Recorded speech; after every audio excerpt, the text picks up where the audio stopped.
Hello and welcome to Business Today. I'm Siddharth Zarabi. We are here at the World Economic Forum, outside of the Congress Center, but on the promenade where all the action is. Dozens of Indian companies, 10 states, the union government, and with me, two people who have actually worked behind the scenes, and we've tried to get them in front of the camera to talk about the India Everywhere story and what they've been doing, and in fact their own company, Nilaya Varma, the group CEO and co-founder of Primus Partners, Charu Malhotra. She's also a co-founder of Primus Partners. Thank you very much for joining us. Nilaya, to you first.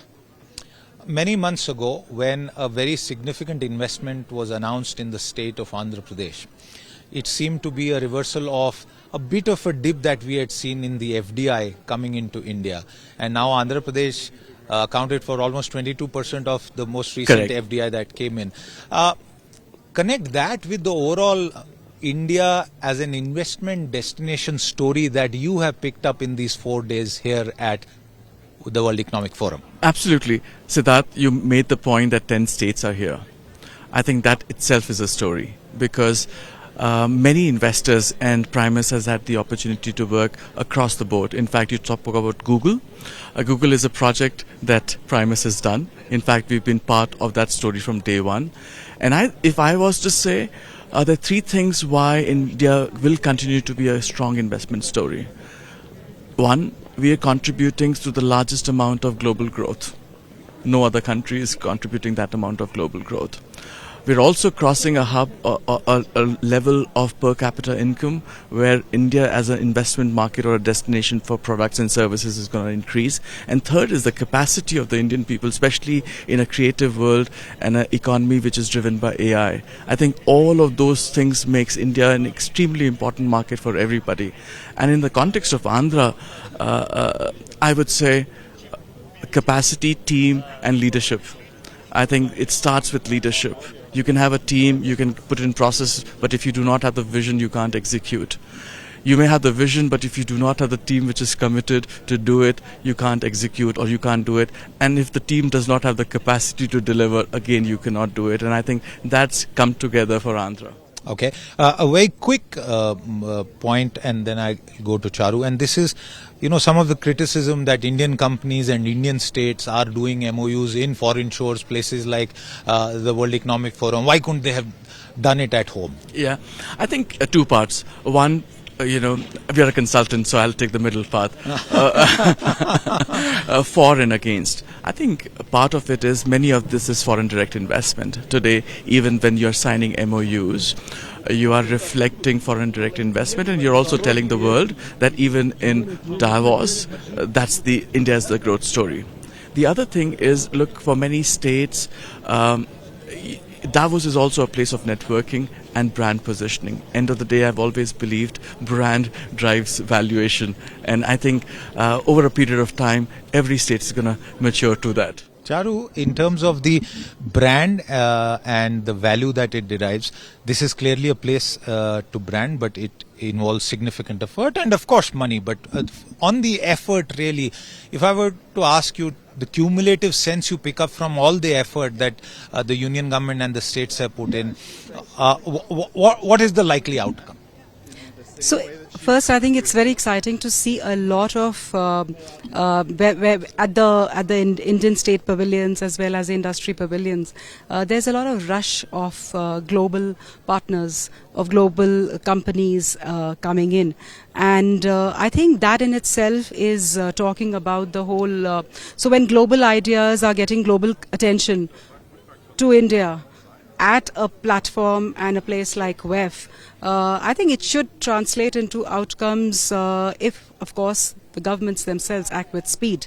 And we saw some of this in the discussions happening today, whether it was at the women's wellness and health discussions, where we saw Andhra Pradesh interacting with HBA, in terms of inviting them to Andhra, understanding what data points they are, exploring and acting on in terms of research as well, and the kind of outreach which probably the state could learn from. And it is this kind of, interaction on several issues. This is just one example.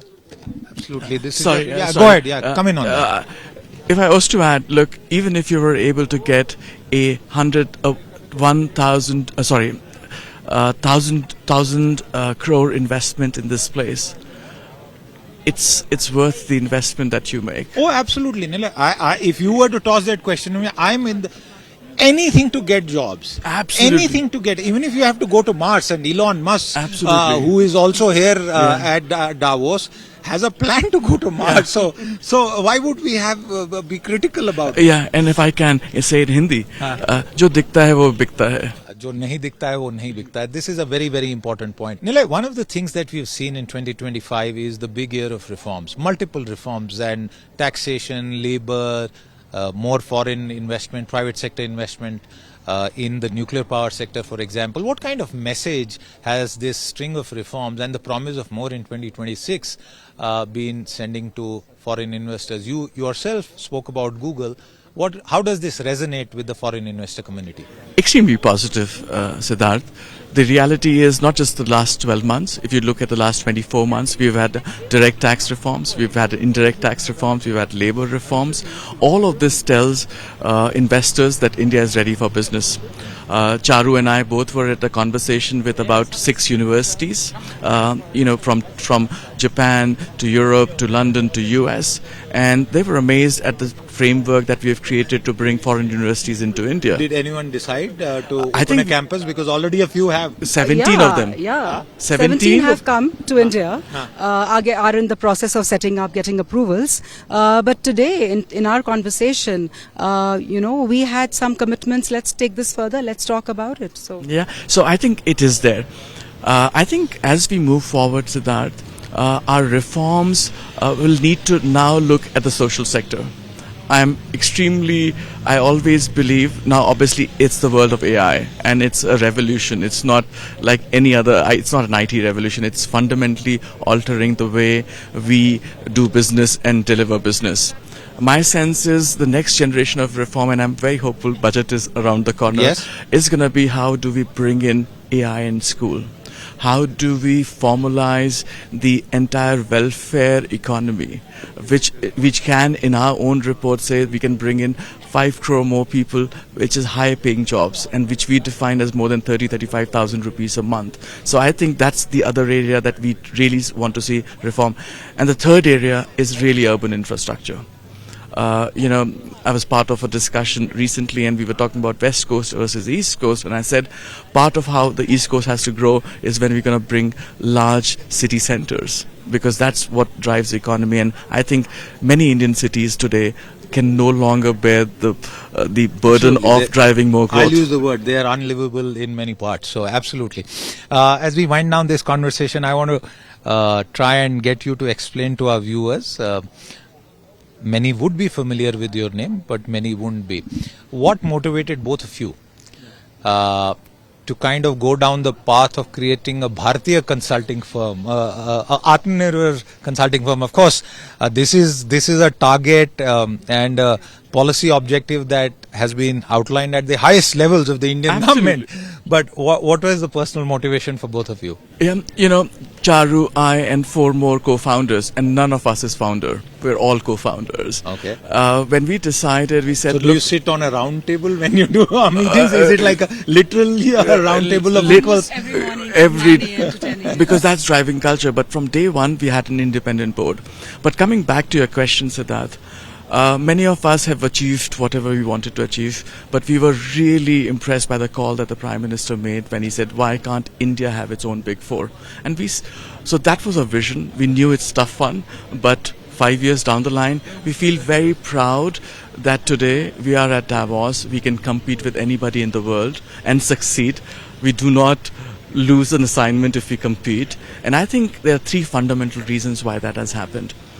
Consulting is a trust-based business, and if senior people aren't involved in delivery, that trust can never happen. Second, I think consulting is about ideas, and today you can compete globally if you've got the right ideas. It doesn't matter what you're doing. And third, we very strongly believe that global best practices, which is what we used to hear when we were young consultants, is now about Indian good practices. And this is the right time to take Indian practices around the world. And just for your information, we do not want to be an Indian consulting firm. We want to be a global consulting firm based out of India, and that's With why roots in India. roots in India, and that's why today we have offices in Dubai, Saudi, as well as in the US. And if you allow me to make one other point, very recently, the last 2 days, there's been a launch of a wellness program, not medicine, but nutraceutical, which is based on Ayush. It's been run by an organization which is essentially using Ayush to take nutraceuticals to the world. And blending both modern life sciences along with Ayurveda, which is scientifically viable and replicable as well. Let me just add to what Nilaya was saying. We'll let you have the Yeah, absolutely. What for me was along with what he said, the 3 pillars, the 3 points, the fact that we had this opportunity to actually shape a team, and today we are 400 people after 6 years. The kind of competencies, the kind of areas and the research-based practices that we wanted to see in our consultants, I think that again was a big motivator, and we are getting there. All right. That's a very, very important point about getting there, and this is an effort that is a multi-year effort. It can't happen overnight, but 2 of the 6 co-founders, so I would say you're the 6 knights who are trying to drive a significant change. I wish you all the very best, because in all the need to indigenize, to have the right perspective on Swadeshi, I believe consulting is also a domain where it would be great to have an Indian firm grow into a big one, and it would perhaps not call it Big 4, call it big on its own. Yeah. Nilaya, Thank you so much. Thank you Siddharth. very much, Thank and all you the so very much. best, Charu. Thank you very much. Siddharth, first of all, congratulations on the 34th anniversary. Last evening, we had the opportunity of meeting Mr. Puri, and he's a legend. And to see 34 years at Davos, many congratulations. Congratulations. Thank you very much. With that, it's a wrap. Bye-bye.